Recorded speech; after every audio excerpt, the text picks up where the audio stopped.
보셨어요? 좋아요, 구독, 알람 설정까지.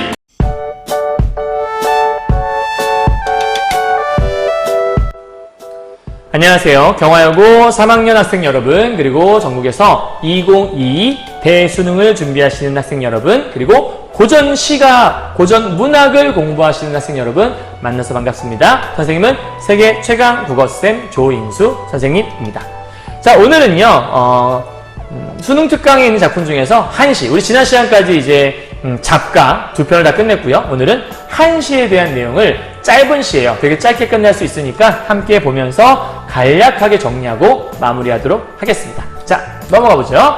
우리 한시는요, 여러분, 한문을 번역해 놓은 시라고 하거든요. 그래서 한문 요 시를 보게 되면 여러분 책에도 있는데 그러니까 5개의 한자가 있는 게 있고, 그 다음에 7개의 한자가 있는 게 있어요. 한 줄에. 그래서 한 줄에 5글자가 있는 걸 우리가 오언이라고 하고요. 그러니까 쉽게 말하면, 요렇게 있는 거. 어떤 시는 요렇게 있어요. 그래서 요렇게 5글자가 있는 걸 우리가 오언이라고 하고요. 7글자가 있는 걸 우리가 7언이라고 얘기해요. 그리고 요렇게 4줄이 있잖아요. 그 4줄이 있는 건 우리가 절구라고 해요. 그럼 이게 4줄이 있으면 7원 절구가 되겠죠? 근데 요게 요렇게 해서 3, 4, 5, 6, 7, 8줄이 있잖아요? 그럼 8줄이 된 건 우리가 뭐라고 하냐면 율시라고 해요. 요렇게. 그러니까 기본적으로 어떻게 그러니까 뭐라고 칭하는지 정도는 여러분 알아두셔도 좋을 것 같아서 5개 글자 5원, 7개 글자 7언, 그 다음에 4줄은 절구, 8줄은 율시. 그럼 이 설중방우인 불우라고 하는 한시는 5개의 단어에 4줄이니까 5원 절구가 되겠네요. 나번에 있는 이옥봉의 자술 같은 경우에는 7개의 4줄이니까 7원 절구가 되겠네요. 이해하셨죠? 뭐 어려운 내용 아니니까요. 자, 그럼 이 한시에 대해서 여러분이 하나 알아야 될 게 뭐냐면, 한시는 짧게 끝나는데 제목이 이땐 뭐 많은 것들 설명해놔요. 그래서 설중방우인 불우는 일단은 설중 이렇게 끊고요. 방우인 끊고 불우. 정리 끝이에요. 자, 봐요. 설중, 눈 가운데, 그러니까 눈이 올 때, 방우인, 이 방자가 방문한다 할 때 방자예요. 우인은 친구를 얘기하는 거고요. 그러니까 지금 눈 가운데에서 방문, 친구를 방문했어요. 근데 만나지를 못했다, 이런 얘기예요. 뭐야, 이거 간단한 얘기잖아. 그러니까 쉽게 말하면 그냥 친구 만나러 갔어요. 눈 오는 날. 근데 친구가 없는 거예요. 대박. 못 만났네? 그리고 이제 그 앞에서 시를 적는 거예요. 아, 친구야, 나 왔다 갔다. 뭐 이런 내용이에요. 되게 간단한 시예요. 그러니까, 함께 보시면서 의외로 짧지만 낼만한 거리들은 좀 많아요. 출제 포인트들은. 함께 보도록 할게요. 눈빛이 종이보다 더욱 희길래 채찍을 들어 내 이름을 그 위에 썼지. 바람아 불어서 땅을 쓸지 말아줄래. 주인이 올 때까지 기다려주렴. 이라고 얘기했어요. 자, 필요한 부분은 줄 쳐놨는데, 자, 일단 눈빛. 무슨 색깔이에요? 눈빛은 흰색이죠. 아, 그럼 이거는 일단 흰색이니까 색채 이미지가 눈에 보이는구나. 그럼 색채 이미지라고 하는 건 시각적 이미지를 이용한 거니까 시각적 심상도 출제될 수 있겠네요. 그죠? 흰색. 색채 이미지, 시각적 심상.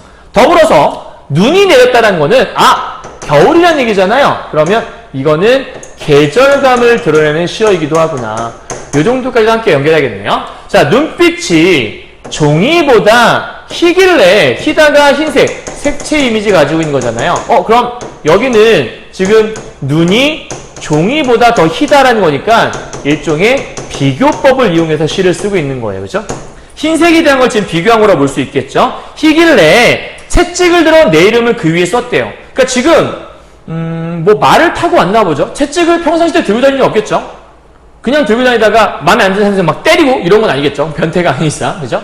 그러니까 지금 말을 타고 왔어요. 근데 말에서 뭔가 종이에다가 쓰려는데 종이가 눈보다 안 흰 것 같은 거예요. 뭐 붓도 없었나 보죠? 쉽게 얘기해서. 그래서 채찍은 일단 좀 붓 대신에 붓의 용도로 지금 채찍을 쓴 것 같아요. 채찍으로 들어서 이름을 그 위에. 이 그가 뭐예요? 눈이죠, 눈. 왜냐면 눈이 종이보다 흰색이니까 아주 깨끗하니까 글씨를 쓴 거예요. 근데 낭만 있지 않니? 나 왔다 간다 친구야. 눈에다가 쫙 휘갈긴 거예요. 근데 바람이 불면 요게 싹 지워질 수 있잖아. 마치 그 모래가, 그러니까 바닷가에 가서 모래에다가 글씨 썼는데 와 너무 멋있게 썼다. 근데 바닷물이 쫙 갔다 오면 없어지는 것처럼 이 바람이 불면 없어지는 거니까 바람아! 바람한테 말을 건넸네요. 그럼 얘가 내 말을 듣는 것처럼 쓴 거니까 일종의 의인화라고 볼 수 있겠다. 그리고 선생님이 왜 바람에 세모를 쳤냐면 이 바람은 내가 쓴 글씨를 지울 수 있잖아요. 그럼 내 친구에게 내 마음을 전달하는 걸 방해하는 존재가 되는 거니까 이때 이 바람은 일종의 장애물과도 같은 역할을 한다고 볼 수 있겠네요. 그렇죠? 그래서 이 바람아 불어서 땅 쓸지 마라. 야 뭐뭐 하지 마. 명령형 어미라고 볼 수 있겠죠. 자, 우리 시에서 뭐뭐 하지 마라 라고 하는 명령형 어미가 나오게 되면 대개는 의지 쪽으로 이어지는 경우가 많아요. 그런데 의지는 뭐냐면 일반적으로 뭔가를 바라는 것들을 쓰는 거거든요. 그렇게 하지 마 라는 얘기는 그렇게 되었으면 좋겠어 라는 거죠. 그러니까 뭐뭐 하지 마 라고 명령하는 건 그렇게 안 됐으면 좋겠어 라는 뭘 담은 거예요? 소망. 그래서 여기서는 의지라는 것보다는 소망을 담고 있다는 말이 더 어울릴 것 같아요. 현대시에서의 명령형이 되게 의지를 담고 있는 경우가 많거든요. 그래서 뭐뭐 하지 마라. 주인, 친구겠네요. 이 내 친구가 올 때까지 기다려 주렴. 자, 뭐뭐해 주렴 이라고 하는 건 여러분 이제 여기서 좀 포인트. 일반적으로 얘들아 이것 좀 해주렴 이라고 얘기하면 약간 부탁처럼 보이죠. 그러니까 부탁이라고 느끼면 여러분이 뭐라고 느끼냐면 선생님 부탁은 뭔가 좀 이렇게 요청하는 거잖아요. 그러니까 요청을 한다는 건 청유 아닌가요? 이게 청이 들어가서 그런가 봐요. 애들이 오해하는 경우가 있는데 뭐 기다려주렴 이라고 얘기했으면 뭔가 요청한다는 의미에서 청유? 아니에요 여러분. 이게 중요한 거예요. 그러니까 주렴은 청유가 아니라 여러분 봐요. 기다려주라고 했으면 나 함께 기다리는 건가요? 아니죠. 얘에게 뭐뭐 해달라고 하는 거예요. 그러니까 명령과 청유의 가장 큰 차이점은 명령은 말을 듣는 대상만 그걸 하면 돼요. 근데 청유는 나도 함께, 화자도 함께 뭔가 하겠다라는 거예요. 우리 밥 먹으러 가자. 그럼 너만 가가 아니라 나도 함께 갈 거야. 나도 가고 얘도 가는 거죠. 근데 밥 먹으러 가! 라고 했으면 걔만 가는 거예요. 그죠? 그럼 여기서 뭐뭐 해 주렴. 누구만? 너만. 나도 하는 게 아니니까요. 그럼 이 주렴이란 말은 뭐예요? 명령형 어미에 들어가는 거예요. 이게 어감에서 살짝 오해할 수가 있거든요. 그래서 뭐뭐 하렴이란 얘기는 요청을 담고 있으나 명령형 어미지 청유형이 아니라는 걸 잘 기억해 주시면 좋겠어요. 됐나요? 여기까지? 자, 그럼 정리 다 했고요. 친구 못 만나서 친구에게 편지 쓴 다음에 친구가 편지를 꼭 보길 바라는 그런 마음을 담고 있는 거구나. 그럼 정리 한번 해보도록 하죠. 자, 주제가 무엇일까? 친구를 만나지 못하는 상황에 대한 아쉬움과 안타까움을 노래하고 있는 거겠구나. 이거 아까부터 계속 얘기하고 있는 그거네요. 그죠? 자, 지워볼게요. 친구를 만나지 못한 안타까움을 노래하고 있는 아쉬움과 안타까움을 노래하고 있다는 거. 다음 특징이요. 색채 이미지를 담고 있다. 그리고 시각적 심상. 아까 얘기했던 거네요. 계절감 드러내셔는 눈 얘기하는 것 같고요. 의인화된 건 아까 얘기했죠. 바람아 라고 불렀어요. 다음에 명령형 어미를 통해서 소망을 담아내고 있다란 말 어렵지 않은 거니까 참고하시면 될 것 같습니다. 자, 됐나요? 여기까지요? 오케이. 자, 그러면 첫 번째 이규보의 설중방우 인부루라는 시는 끝났어요. 너무나 멋진 시였네요. 두 번째 우리 이옥봉의 자술이라는 시로 가보도록 하죠. 자, 요 시는요, 여러분 우리가 꿈속 넋이라고 하는 게 꿈은 꿈몽자를 쓰고 넋이라고는 혼을 쓰잖아요. 그래서 자술은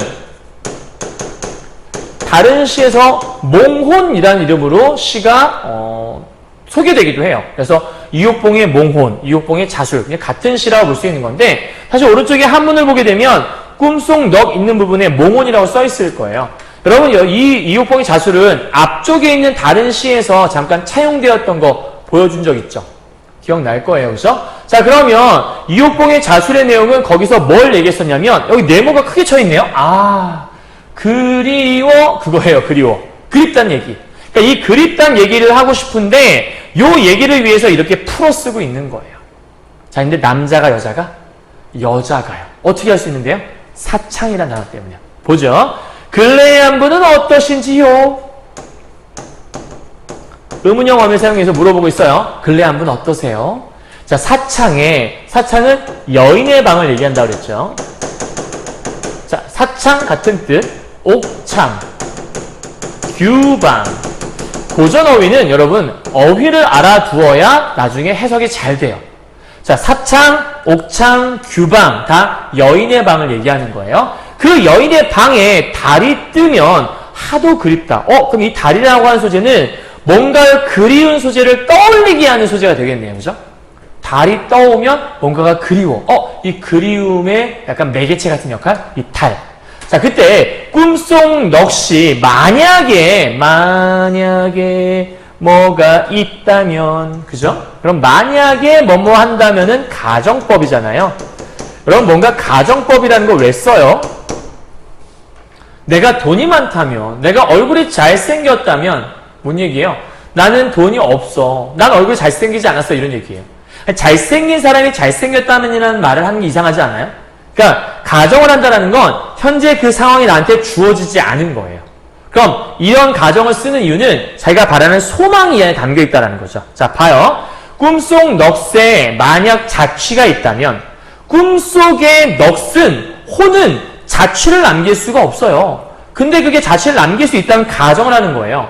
불가능한 거죠, 사실은. 근데 이걸 있다면 문 앞에 있는 돌길에 이 문 앞은 님의 집이라는 거가 가장 유력하다 볼 수 있겠죠? 그러니까 너희 집 앞에 내가 갔다가 우리 님 언제 오시지? 그 집을 왔다 갔다 했다는 얘기인 것 같아요. 그 님의 집 문 앞에 있는 돌길이 모래로 변하였으리. 모래로 변했을 거다. 그럼 여러분 이게 진짜 사실 실질적으로 가능하다면 여러분이 학교에 수도 없이 왔다 갔다 하고 있잖아요. 경화여고 학생들은 이 언덕을 엄청나게 올라내려 하고 있잖아요. 그럼 지금 한 이제 30 몇 년 됐으니까, 우리 학교가 40년 가까이 됐으니까 그 수십 년의 세월 동안에 얼마나 많은 학생들이 이 학교를 왔다 갔다 했겠어요. 그럼 원래 우리 학교가 이 평지였는데 하도 왔다 갔다 해서 이게 언덕이 됐을까? 말도 안 되는 얘기지. 옛날 사진도 다 이렇게 돼 있더라고요. 그러니까 이게 이렇게 되려면 몇십만 년, 몇만 년이 돼야 될까? 그러니까 그게 뭐냐면 사실은 불가능한 일, 일종의 과장인 거죠. 그럼 이게 과장과 가정을 왜 한 거예요? 얘 때문에 한 거예요. 그리움이란 걸 강조하고 싶어서.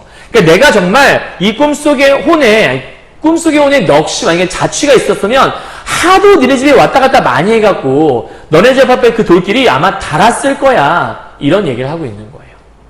알겠어요? 그러니까 말도 안 되는 소리라고 볼 수 있는 거죠. 그래서 이런 거는 정말 그립다라는 얘기를 강조하고 싶어서 가져왔겠구나라고 설명하시면 끝이라고 볼 수 있습니다. 자, 정리 한번 해보죠. 자, 주제예요. 임에 대한 그리움. 너무나 당연한 얘기 아닌가요? 자, 주제는 임에 대한 그리움. 다음에 꿈에서도 못 잊는 마음. 그쵸? 다음에 특징이요. 가정법이고 과장을 담고 있다. 방금 설명했지만 이 가정법과 과장이라고 하는 건 왜 쓰는 거다? 대개는 뭔가를 강조하기 위해 쓰는 거다. 뭘 강조하기 위해 쓰는 건데? 당연히 그리움. 님에 대한 그리움을 강조하고 싶어서 가져왔겠지? 얘기하는 거죠. 됐나요? 그러니까 누군가에 대한 마음을 표현하는 방법은 여러 가지가 있잖아요. 정말 사랑해! 라고 얘기하는 것도 있고, 혹은 돌려서 다른 걸 비유하는 방법도 있고. 근데 이거와 유사한 게 뭐냐면 정석가라는 작품이 있죠. 정석가라는 것도 이런 식이죠. 만약에 동전을 던져서, 예를 들면 동전을 던져서 이게 이렇게 딱 선다면 내가 당신과 헤어지겠습니다. 뭔 얘기죠? 절대 안 헤어져, 이런 얘기죠. 동전을 던졌는데 이렇게 서면 돌 사이에 끼면 그럴 수 있겠네요. 그죠? 근데 그럴 수는 없어요. 그러니까 그 안에 그런 게 나오죠. 옥으로 만든 꽃을 조화죠. 그런 거를 바위에 접붙였더니 꽃이 새송이가 피어난다. 불가능한 일이죠. 그러니까 그런 불가능한 일을 제시하는 건 결국 뭔가 바라는 소망이 있다는 얘기니까, 뭔가 강조하기 위한 거라는 거니까, 그건 이제 정석가님에 대한 사랑의 변함없음을 강조한 거고, 여기는 그리움을 강조하는 거다. 이렇게 이해하시면 될 것 같아요. 됐죠? 그러니까 연계해보세요. 정석가하고도 연결할 수 있는 작품이 바로 이 작품이다. 끝! 이렇게 볼 수 있습니다. 자, 고생하셨고요. 오늘은 한시에 대한 걸 배웠는데 우리 4줄짜리인 절구에 대한 걸 배웠죠. 이옥봉의 자술과 이규보의 그 설중방우인 불우라고 한 요 시, 좀 간단한 시이긴 하지만 출제 포인트가 있는 시들이기 때문에 출제 포인트를 잘 알아두시면서 공부하시면 좋을 것 같습니다. 자, 고생하셨고요. 우리 다음 시간에는 이제 마지막으로 향가와 고려가요의 처용가 향가, 향가, 처용가, 고려가요, 처용가에 대한 것들을 함께 공부해 보도록 하죠. 자, 고생하셨습니다. 다음 시간에 봬요.